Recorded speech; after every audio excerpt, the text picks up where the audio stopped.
봄은 참 신기한 것 같습니다. 저희 집에 화초를 키우는 화분이 있습니다. 교회가 리모델링을 하면서 처분해야 될 화분 2개를 아내가 집으로 가져왔습니다. 아내는 화분도 큰 것으로 갈아주고 영양제도 주면서 저런 신경을 많이 썼지만 이미 노랗게 변색된 잎들이 다시 초록색으로 돌아오지는 않았습니다. 저는 이미 죽은 것 같아서 아내에게 그 줄기 뽑아버려야 하지 않겠냐고 물었습니다. 그러나 아내는 조금 더 지켜보자는 말과 함께 화분을 계속 관리했습니다. 그렇게 시간이 지났습니다. 가을이 되고 겨울이 되면서 저는 화분을 잊고 있었습니다. 화분이 죽어가는 것 같아서 보기가 싫었던 것 같습니다.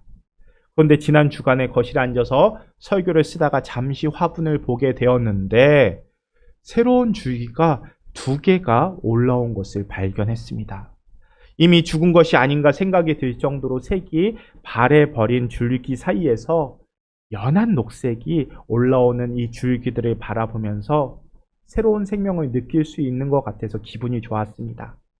새로운 생명이 피어 올라오는 화분을 바라보면서 야, 봄은 봄이구나 하는 생각이 들었습니다. 우리는 사순절을 보내고 있습니다. 세상이 어둡게만 느껴지는 이 중동의 전쟁 소식, 그리고 전쟁만큼 내 삶을 힘들게 만드는 경제 소식도 함께 들려옵니다. 그러나 사순절의 끝은 언제나 부활절입니다. 가장 힘든 고난 주간을 보내고 나면 우리는 부활의 기쁜 소식을 나누게 될 것입니다. 하나님께서 봄에 부활절을 주신 이유도 그런 이유가 아닌가라는 생각이 듭니다. 춥고 아픈 시간이 끝이 아니라는 것, 언제나 생명과 기쁨으로 역전시키시는 분이 하나님이라는 것을 기억하라는 의미인 것 같습니다. 삶이 우리를 힘들게 할지라도, 때로는 우리가 처한 상황이 깜깜해서 아무것도 보이지 않을지라도 부활의 생명으로 우리를 밝히시는 예수님 붙잡고 기도하는 이 사순절 시간을 보낼 수 있기를 바랍니다. 오늘 봉독한 에스겔 말씀은요, 바벨론에서 포로 생활을 하고 있는 유대인들에게 주신 말씀입니다. 이 말씀을 처음 들었던 사람들은요, 유다 왕 여호야긴 왕 때 바벨론 군대에게 사로잡혀서요, 바벨론까지 끌려와서 10년을 넘게 살고 있는 사람들입니다. 자, 여호야긴 왕은 아들 왕입니다. 아버지 이름은요, 여호야김입니다. 김이 아버지고 긴이 아들입니다. 자, 그런데요, 이렇게 유다가 바벨론에게 저항해서 싸울 때 왕의 이름이 아버지인 여호야김입니다. 그렇게 해서 전쟁에서 바벨론에게 대패합니다. 그렇게 패배하고 끝났으면은 끝이었을 텐데 반란까지 일으킵니다. 그러니 바벨론 입장에서 여호야김 왕을 좋아했을까요? 예, 좋아하지 않습니다. 그래서 포로기에 여호야김 왕뿐만 아니라 아들인 여호야긴 왕까지 볼모로 데려갑니다. 그래서 바벨론은요, 유다의 여호야김까지 볼모로 데려가고요. 유다 땅에는 누구를 왕으로 세워놓느냐? 말 잘 들을 수 있는 허수아비 왕 시드기야 왕을 세워놓습니다. 시드기야 왕이 어떤 모습으로 유다를 다스렸겠습니까?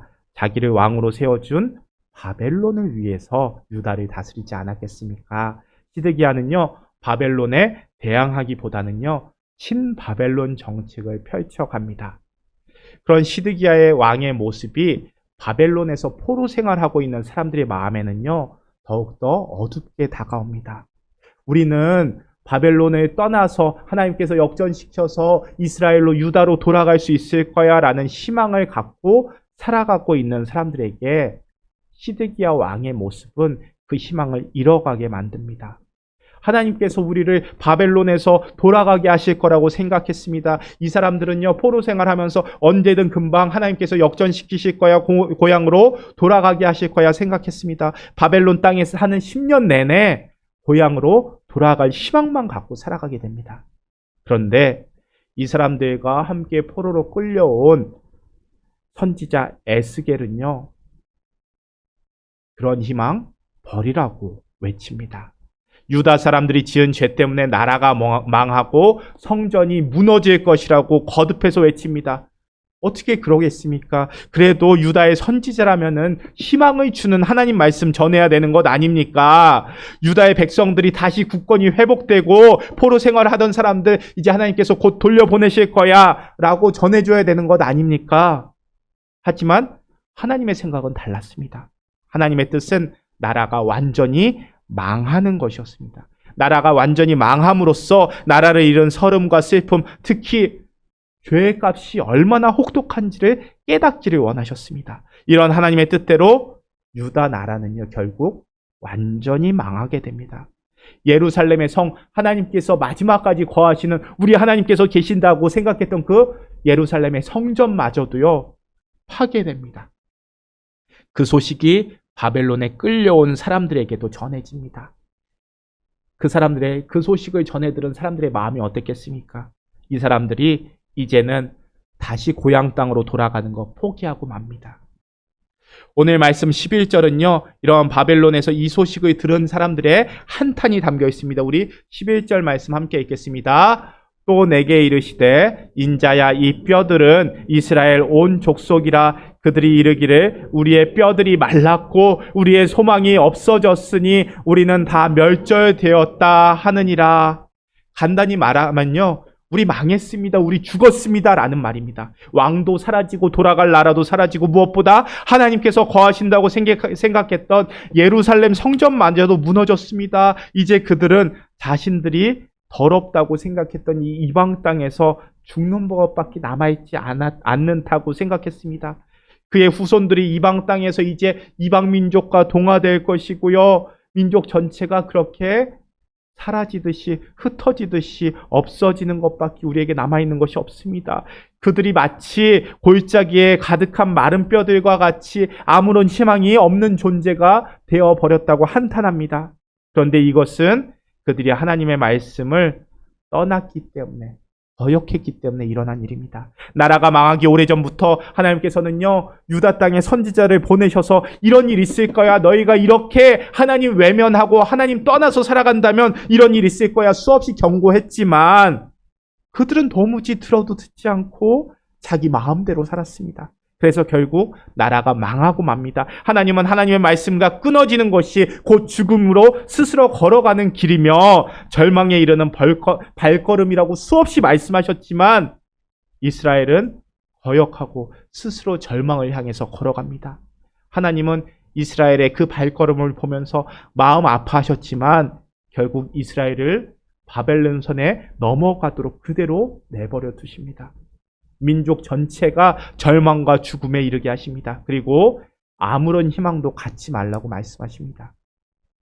하나님은 막연한 희망 속에 살던 사람들이 절망에 이르게 하심으로써 그들의 죄를 아주 깊이 깨닫고 참회하게 하셨습니다. 하나님의 말씀을 아주 깊이 아주 심각하게 깨닫게 하셨습니다. 이러한 하나님의 섭리로 이스라엘 민족은요 절망과 죽음을 경험하고 뿐만 아니라 그 절망과 죽음을 뼛속에 깊이 새길 수 있게 되었습니다. 이제 이스라엘이 전혀 새로운 사람으로 다시 태어날 수 있게 하십니다. 오히려 절망과 죽음이 새로운 출발이 되고요. 새로운 희망이 되게 하십니다.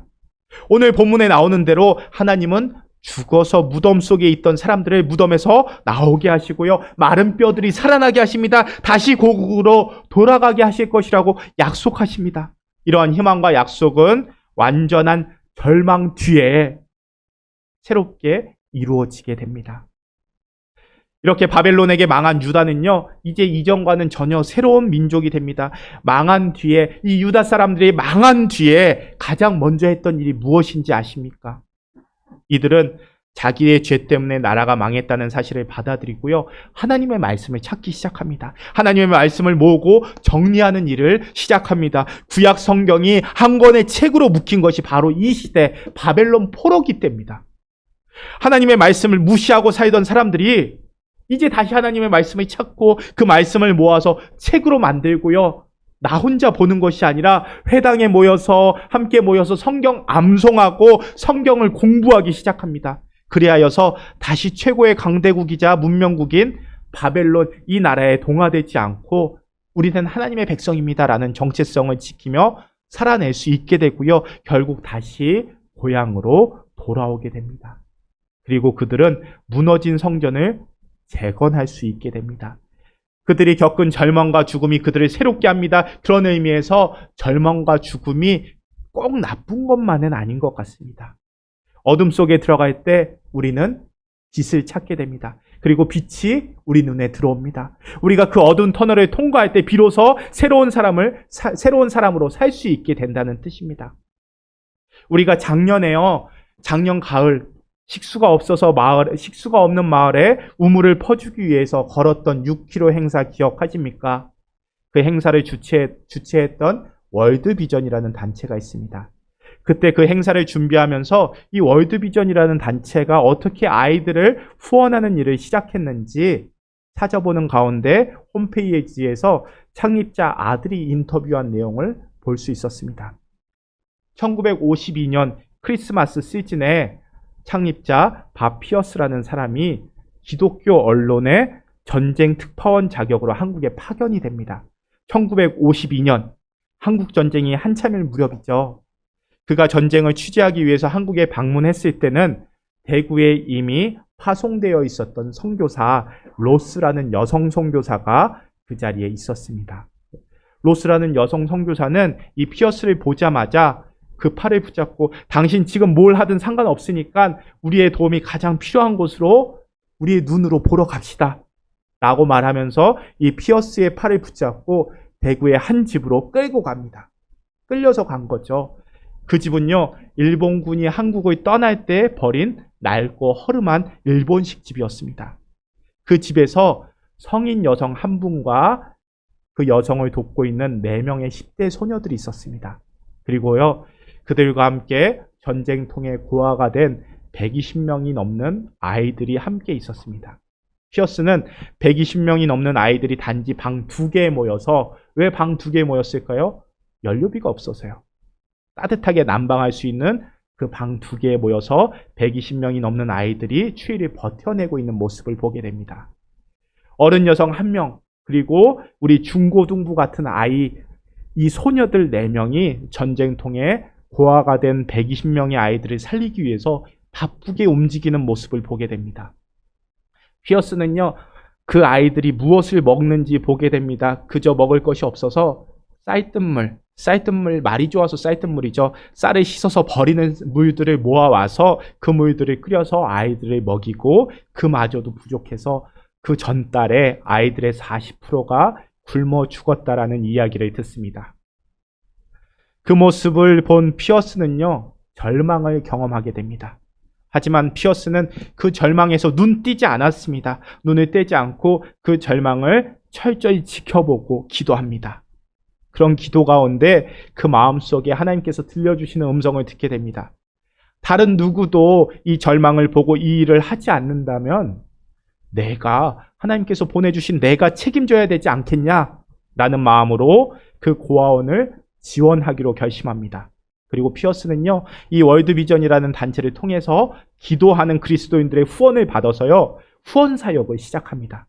피어스가 그 절망하는 모습을 외면하고 도망갔다면, 보기 싫다고 다른 곳으로 갔다면은 그러한 후원의 손길이 이어지지 않았을 겁니다. 하지만 그 절망 가운데서 외면하지 않고 그 절망을 직면하는 피어스로 인해서 아이들을 살리는 기도의 손길들이 모이게 됩니다. 그렇게 월드비전이라는 단체가 아이들을 후원하는 일들을 시작합니다. 아픔을 본 사람만이, 절망을 경험한 사람만이 절망적인 상황을 없애는 일에 헌신하게 됩니다. 가족을 잃은 사람, 절망과 죽음을 겪은 이들이 그 고통을 알기 때문에 그런 상황으로 치닫는 사람들을 구해내는 일들을 시작합니다. 죽음과 절망에 빠졌던 이들은요, 이처럼 자신을 새롭게 하고 자신의 사명을 발견하게 됩니다. 전쟁 가운데 죽음의 소식이 막연한 이 세상에서 나는 죽음과 관계없다고 생각하고 막연한 희망을 갖고 살아가기보다는 우리가 몸소 그 절망 속으로 들어가서 절망의 고통을 함께 나누는 것이 하나님의 뜻을 이루는 길입니다. 오늘 봉독한 요한복음 11장은요, 예수님께서 죽은 나사로를 살리시는 이야기입니다. 이 이야기는 예수님의 생애 막바지에 일어난 일입니다. 오늘 사건 이후에 예수님은 요한복음 12장에서 예루살렘 성으로 들어가시고 제자들과 마지막 만찬을 나누신 후에 십자가에 달리시게 됩니다.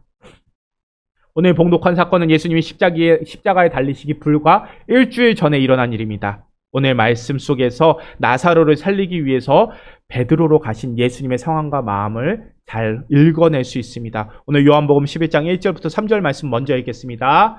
어떤 병자가 있으니 이는 마리아와 그 자매 마르다의 마을 베다니에 사는 나사로라. 이 마리아는 향유를 주께 붓고 머리털로 주의 발을 닦던 자요, 병든 나사로는 그의 오라버니더라.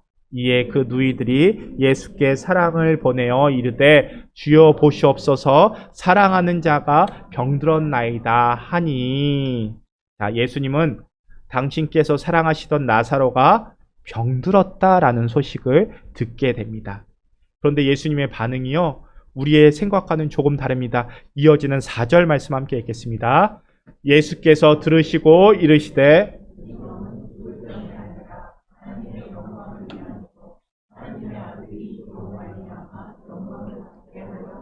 하시더라. 나사로가 병들었다는 소식을 들은 예수님은 그 병, 죽을 병 아니라고 말씀하십니다. 죽을 병이 아니라는 말은 그 병의 끝이 죽음이 아니라는 뜻입니다. 예수님은 그 병으로 인해서 죽음이 아니라 하나님의 영광이 드러난다라고 말씀하십니다. 그러니까요, 죽을 병이 아니라는 말은 그 병의 끝이 죽음이 아니다. 죽음 보지 말라라는 이야기입니다. 자, 그런데요, 이렇게 예수님께서는 이렇게 말씀을 하신 후에 이틀 동안 지체하십니다. 이틀 늦게 출발하셨다는 뜻입니다. 그리고 오늘 본문에 나오는 것처럼 그러는 사이에 나사로가 세상을 떠나게 됩니다. 예수님은 마치 나사로가 죽기를 기다리시는 분처럼 보입니다. 그런데 뒤에 나오는 17절을 보면요, 나사로가 무덤에 있은 지 사흘이나 되었다라는 말이 나옵니다. 예수님께서 이 나사로 집에 도착했을 때 나사로가 죽은 지 사흘이 지났다는 말입니다. 그런데 예수님께서는 이틀을 더 유하시고 출발하셨습니다. 이 뜻은요, 예수님께서 이틀 유하지 않고 바로 출발하셨다 하더라도 나사로는 죽었을 거란 뜻입니다. 그런 면에서 예수님은 나사로의 죽음을 기다리셨다라고 이야기하기보다는 나사로의 죽음이 돌이킬 수 없는 현실이 되고 사람들이 그 죽음을 받아들일 때까지 기다리셨다는 뜻입니다. 다시 말해서 죽음을 충분히 경험할 때까지 기다리신 것입니다. 이렇게 죽음이 가져오는 절망과 고통을 충분히 겪게 하신 후에 이제 예수님은 죽음 너머의 다른 것들을 보여주십니다. 우리 15절 말씀 함께 읽겠습니다. 15절입니다. 내가 거기 있지 아니한 것을 너희를 위하여 기뻐하노니 이는 너희로 믿게 하려 함이라. 그러나 그에게로 가자 하시니.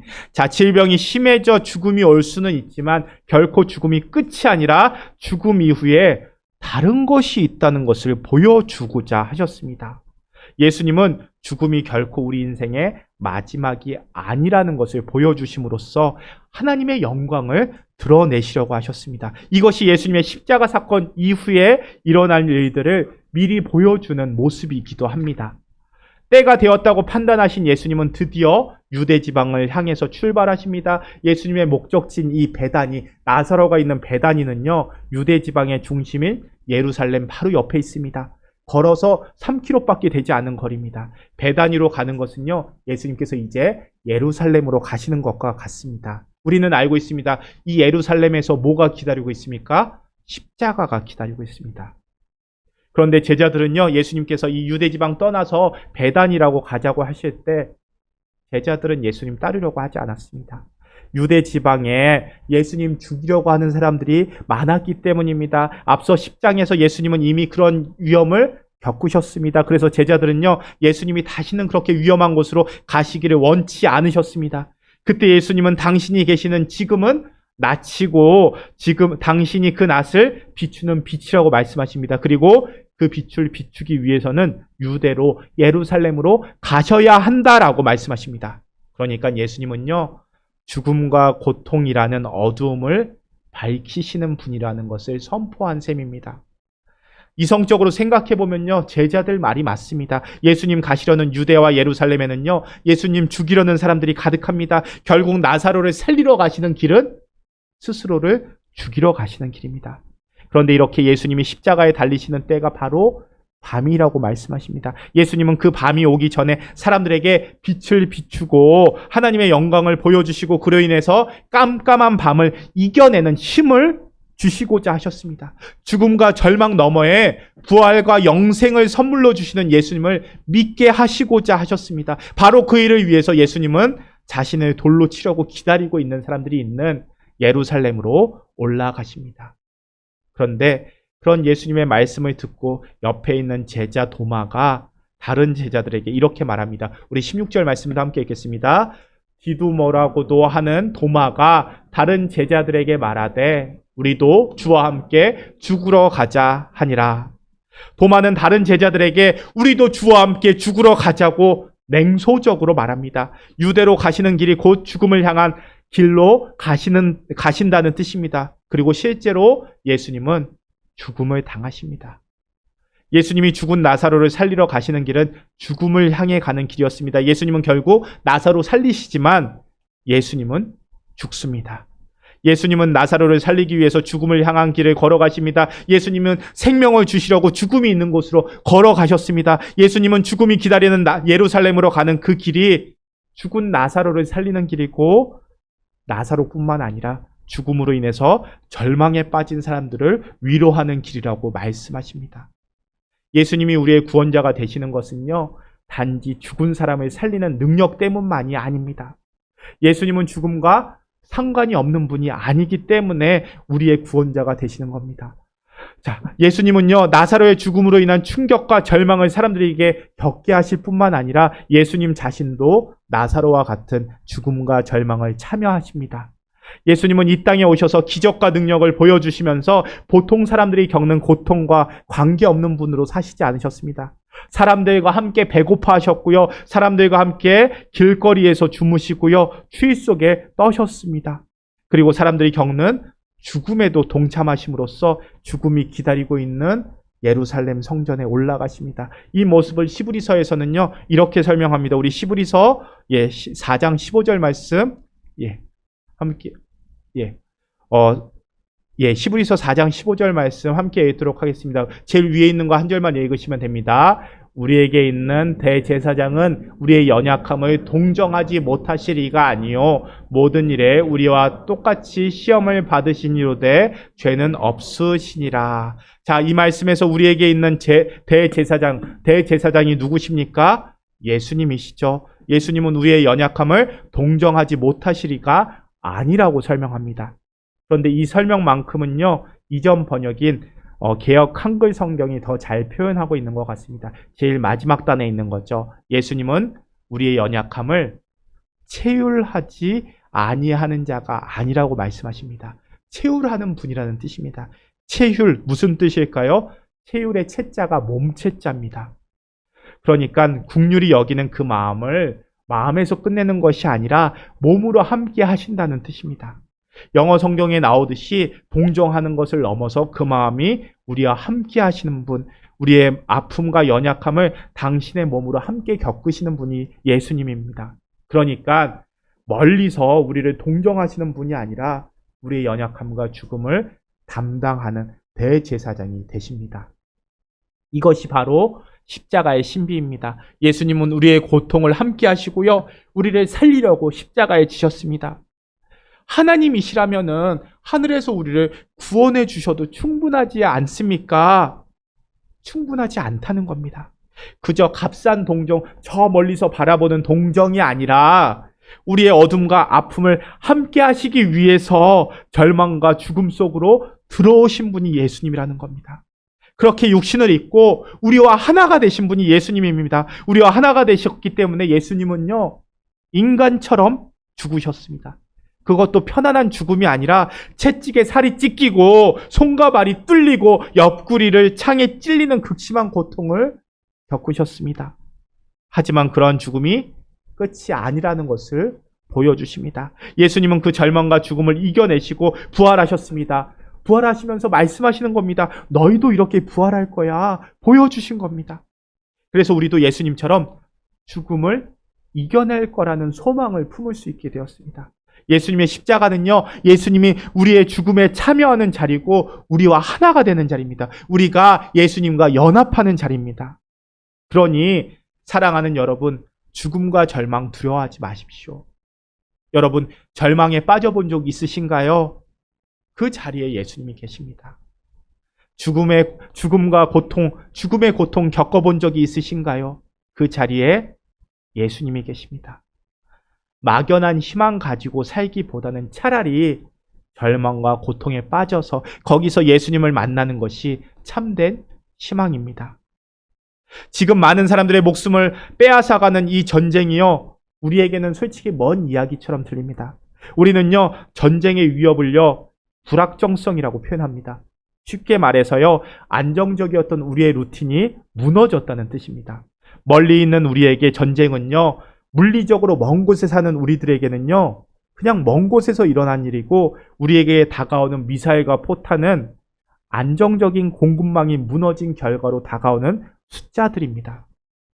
기름값이 오르고 업체들의 공급가가 오릅니다. 운송비가 오르고요, 물가가 상승합니다. 그 결과 우리에게 다가오는 경제적인 타격이 우리에게는 어둠이자 아픔입니다. 우리에게 다가오는 전쟁의 위협은요, 여기까지입니다. 그래서 우리는요, 참혹한 전쟁의 현장 소식을 듣기보다는요, 그러한 전쟁으로 인해서 무슨 숫자가 올라갔다더라, 무슨 숫자가 떨어졌다더라 하는 뉴스에 더 관심을 갖게 됩니다. 이것이 우리가 먹고 사는 일이기 때문입니다. 하지만 예수님께서는요, 죽음과 고통이 있는 현장으로 직접 들어가셨다는 것을 우리는 집중해야 합니다. 물론 전쟁하는 나라에 비행기 타고 들어가자는 거 아닙니다. 그저 우리가 그 현장의 아픈 소식을 듣고 고통스러워하는 이야기를 듣고 관심을 갖자는 겁니다.